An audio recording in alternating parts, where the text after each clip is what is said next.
Hey, well, today was an interesting day. Got up at 4:30, went to the oyster farm, did heavy lifting all day. I had to spray the bags and turn them, which this is just oyster lingo and doesn't sound exciting, but basically you have to lift things all day, right? So we get back to the truck, big diesel truck. I put my bag on the ground instead of inside the truck because now I have to run over and we have to do something with bags, blah, blah, blah. Joe says, hold on, I will back the truck up. I don't think my bag's on the side of the truck. Anyway, when we go to leave, I go, oh, my bag, let me grab it. Anyway, as I walk over, I see a little hole in my bag, and I go, oh, no. And I look, so this happened.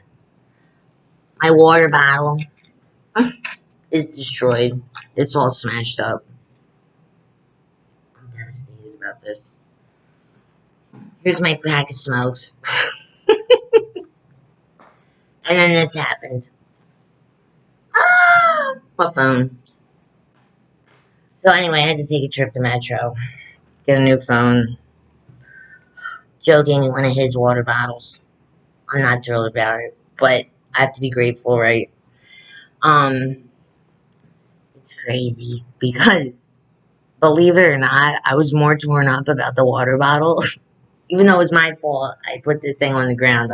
That's not the issue, but I'm like, that water bottle had sentimental value because I got it at this REI, which is like, we don't have any stores down here in Cape May. You have to go up the road like 45 minutes to the mall to get anything cool, other unless you're gonna go to Walmart.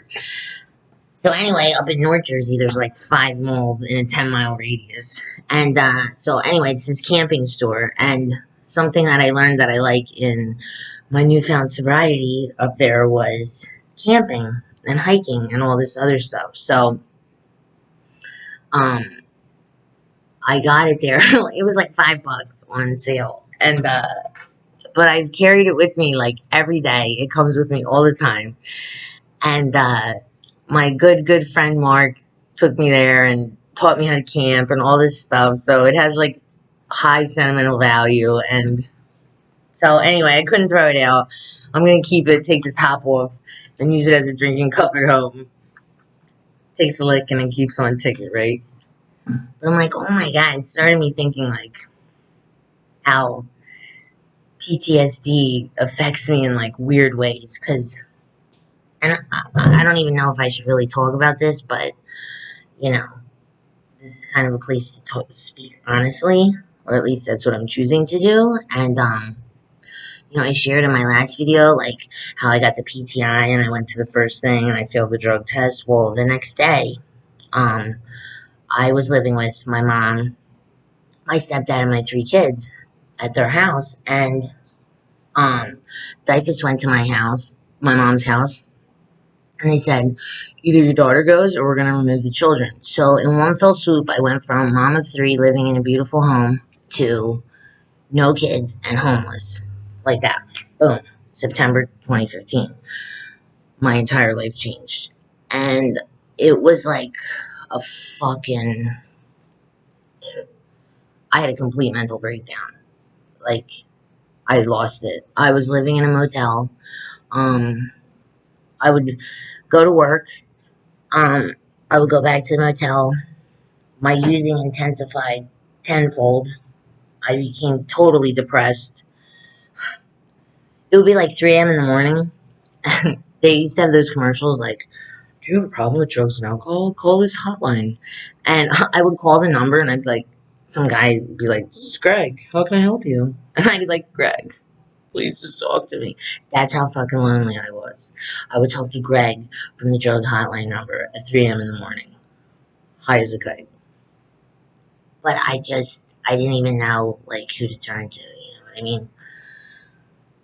So, from that moment on, my brain, like, split into 2 separate entities, and thus became this new person. And I don't think I've ever been the same person since, you know what I mean? I've had to learn how to survive this new way. So anyway, I don't know how deep I want to get into that because it's a really personal subject, but it's just funny, like, when stuff like this happens. So dumb.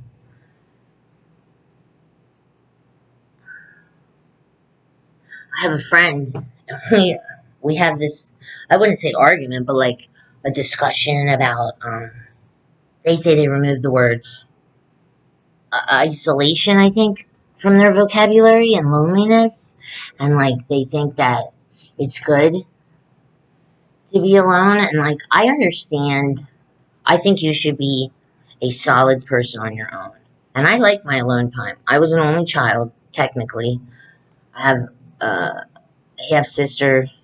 I had two stepbrothers for a while, but you know, I was raised as an only child, and so I consider myself an only child, and you know, I like my alone time. Um, but me personally, I thrive off relationships with other people. So like when I lost all my people at once, it was like just samurai sword to the neck, man. And then it's messed me up, like, as far as interpersonal relationships go. And it wasn't until I went to this halfway house called Spring House, and they were like, "You have a problem with intimate relationships." And I was like, "Fuck you." And they're like, "No, no, you need to work on this." And after like 3 months of fighting it, I thought, I mean, it first started, I was like, man, I guess I'm gonna have to, like, at least pretend to work on this, or I'm never gonna get out of here. And, you know, something happened, and I started to really work on it. And I learned how to, like, become a friend, and make friends, and have friends, and build relationships, and stuff like that. And, you know, it's changed my life. And by learning to become a friend, I learned how to become a better daughter, hopefully a better mother. I'm working on it. Um, you know, a better member of society. Just all things, you know. And but I've always struggled with loneliness. And I don't know if that's a bad word, and I don't know if that's a wrong way to feel. But like I remember being a kid and writing like poems in my room, like in my teenage angst, like I'm in the middle of a crowded room screaming at the top of my lungs and nobody notices. You know, and God, I feel so pathetic even saying that, but like that is how I felt. And to this day, I feel like, and I know this is like part ego, but I feel like my brand of weirdness is extra weird and separates me from other human beings. And I will never find another human being that can accept me for who I really am and love that person. Isn't that fucking sad? And I know probably like that fixed idea, that thought, that belief is what ruins me, like, from finding it. But whatever. I can't. It's happening. Also, I just started intermittent fasting, so I think maybe the hunger is like affecting my brain because I've done like 7 really stupid things today, such as run my phone over with a diesel truck. Not realize that it could text me from my new phone because this is the same phone number. I was like, I can't get the text on this phone because I can't turn this phone on. Anyway, Adventures in Shot Outness, starring Amanda Perkins. You should watch it. It's a really good episode. So anyway, guys, yeah, I just wanted to put this video out there because I had a rough day, and you know, it's getting better, and I love you guys. Thanks for listening. I hope you're having a good day. Okay, have a good day for me. All right, man. I'll talk to you later. Bye.